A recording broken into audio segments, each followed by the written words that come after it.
Os propósitos mudam ou continuam inalterados ao longo das nossas vidas?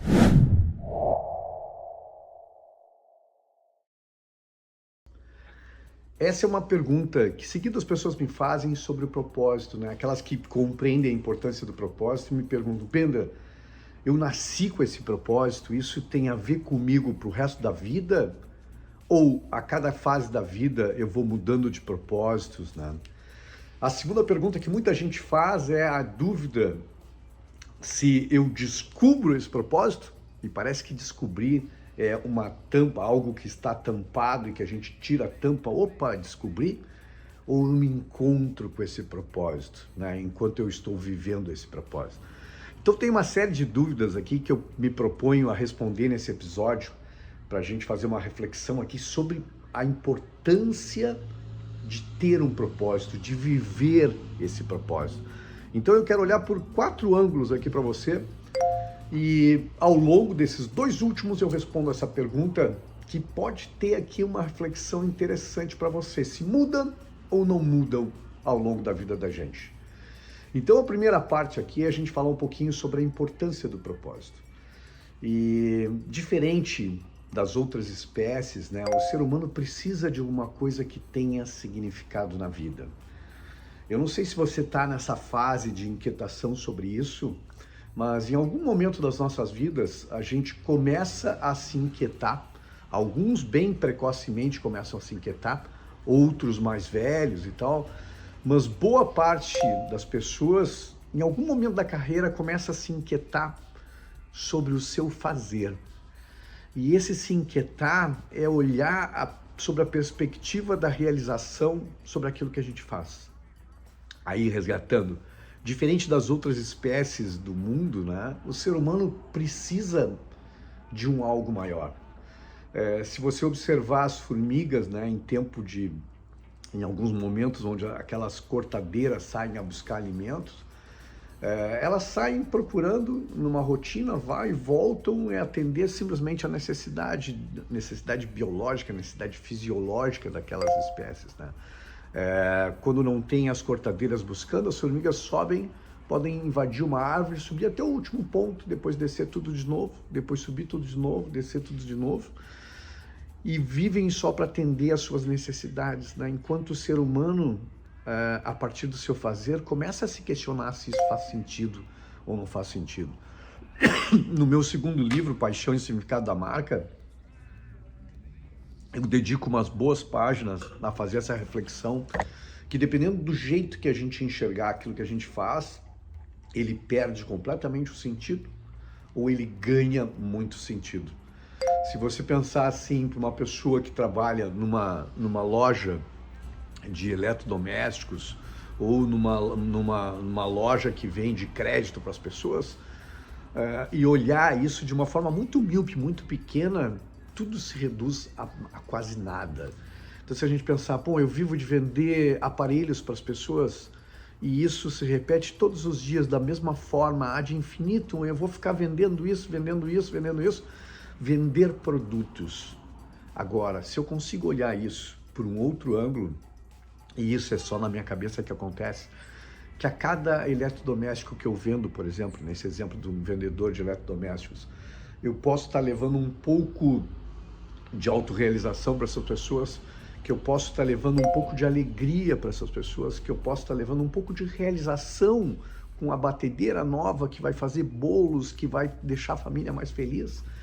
É dizer, esse sentido reduzido ou esse sentido ampliado muda completamente os fatos.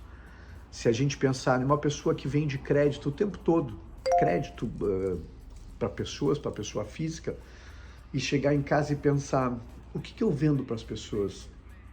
Eu vendo um jeito delas ficarem cada vez mais enterradas em tomar crédito desnecessário muitas vezes, ou um crédito mal aplicado, onde elas vão ficar mais enroscadas nas suas contas financeiras?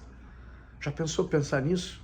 Ou eu posso olhar pelo ponto de vista de que eu vendo soluções para essas pessoas e que eu ajudo essas pessoas nas suas maiores dificuldades como uma mão amiga que estou naquele momento. Tudo depende do jeito que eu encaro isso, na minha cabeça. Então, se a gente pensar num dentista que passa o dia inteiro atendendo pessoas de hora em hora e fazendo exatamente a mesma coisa, praticamente a mesma coisa, né? Fazendo limpeza dentária, fazendo implante, fazendo isso, obturando, e que isso vai acontecer no dia seguinte, no outro dia, no outro dia, no outro dia, e a agenda dos anos vão se passar e a pessoa ficou ali sentado naquela cadeira fazendo exatamente aquilo. Esse é um olhar reduzido para aquela função. Agora, se ele pensar que ele resgata a autoestima das pessoas, devolvendo o sorriso para elas, que ele pode simplesmente fazer uma transformação da pessoa, da forma como ela se enxerga, através de um implante, através de uma limpeza, através de uma transformação, isso ganha outra importância. Então, o que eu queria que você pensasse aqui é que os seres humanos são inquietos com relação a significado. E isso tem uma força muito grande na nossa vida. Porque se você pensar de forma reduzida, isso que fica cada vez mais pesado se não tiver sentido, se não tiver um sentido maior. Então a ideia de ter um propósito é encontrar um significado naquilo que a gente faz, uma razão para acordar de manhã que seja maior que o salário no fim do mês, maior do que o lucro dos nossos negócios e que dê esse significado, esse sentido àquilo que a gente faz. Se a gente pensar de forma reduzida, nenhuma profissão parece que faz sentido. Se a gente pensar de forma ampliada, buscando esse significado, tudo pode ter um significado especial para nos encorajar a vencer as dificuldades e a crescer. Tudo depende do jeito que a gente olha essas coisas. E isso nos leva à ideia de ter esse porquê, e que muitas vezes as pessoas dizem, eu preciso descobrir o meu porquê. E tem muito especialista até que faz piada em torno disso, que parece que as pessoas estão levantando coisas para descobrir onde é que está o meu propósito. Será que está embaixo da cama? Será que está dentro de uma panela? Então a ideia não é que se descubra isso de uma hora para outra, mas que a gente possa sentir na alma essa ideia desse porquê, desse significado, observando a nossa própria vida, observando aquilo que a gente faz. E o seguinte, o meu grande porquê. Por que eu levanto da cama de manhã? Por que eu faço o que eu faço? Por que eu faço do jeito que eu faço?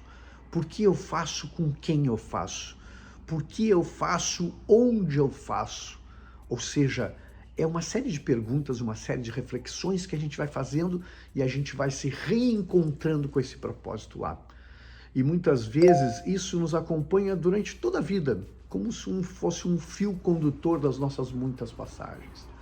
A pergunta inicial dessa reflexão é se os propósitos mudam. E é óbvio que eles mudam porque nós mudamos o nosso sentido, nós evoluímos, crescemos e a gente vai tendo outras perspectivas da vida, outros porquês e outros comos para a gente poder trabalhar. Então, se a gente pensar naquilo que a gente fazia há 10 anos atrás e no que a gente faz hoje, você vai constatar que nós evoluímos, que nós crescemos, e porque se a gente não tiver se a gente não tiver mudado ao longo desses anos, é porque a gente não evoluiu completamente nada. Então a gente tem que pensar que a cada década eu vou ter um novo olhar da vida, fruto do meu aprendizado, das minhas experiências, das minhas conquistas, do meu novo olhar, do meu crescimento, do meu conhecimento, e eu vou enxergar as coisas de forma diferente, e aí sim, esse porquê vai se ajustando, vai se moldando ao meu momento de vida, ao meu passado. Como se fosse a ideia, né, e muito difundida aqui, de um rio que passa e aquele rio nunca mais vai ser o mesmo, apesar de existir sempre ali, da água sempre passar por ali, mas ele nunca vai ser o mesmo naquele momento que aquela água passou. Então eu vejo a nossa vida muito assim, ele vai mudando ao longo da vida conforme a gente vai crescendo e vai evoluindo. Mas o último aspecto que eu queria que você refletisse, que pode parecer totalmente contraditório com tudo que eu estou dizendo, mas você só vai descobrir isso lá depois dos 60, talvez os 70 anos, que é quando a gente olha a vida em retrospectiva, quando a gente parte lá dos 50, 60, 70 e olha para os 20 anos, olha para os 30 anos, olha em perspectiva para os 40 anos, para os 50 anos, e aí a gente constata uma coisa muito interessante, que é a última reflexão aqui. É que embora o propósito tenha mudado ao longo dessas décadas, conforme o meu crescimento, conforme a minha evolução. Quando a gente olha a vida, depois de muito tempo em retrospectiva, a gente vai constatar que ele basicamente era o mesmo, vestido de formas diferentes, apresentado de formas diferentes, com objetivos diferentes, mas ali havia uma espinha dorsal que permaneceu a mesma ao longo de décadas. Pode parecer estranho isso, mas você vai constatar que aquilo que você fazia aos 20 anos e o que você faz aos 50 anos tem muita semelhança na busca do mesmo porquê. Embora tenha se travestido de diferentes formas, tenha mudado, alterado a lógica nos momentos que a gente passou pela vida, mas em essência existia uma única raiz, uma única espinha dorsal que ele trouxe ao longo de toda a sua vida. Eu espero que tenha feito sentido para você e eu te espero aqui no próximo episódio. Um forte abraço e até lá!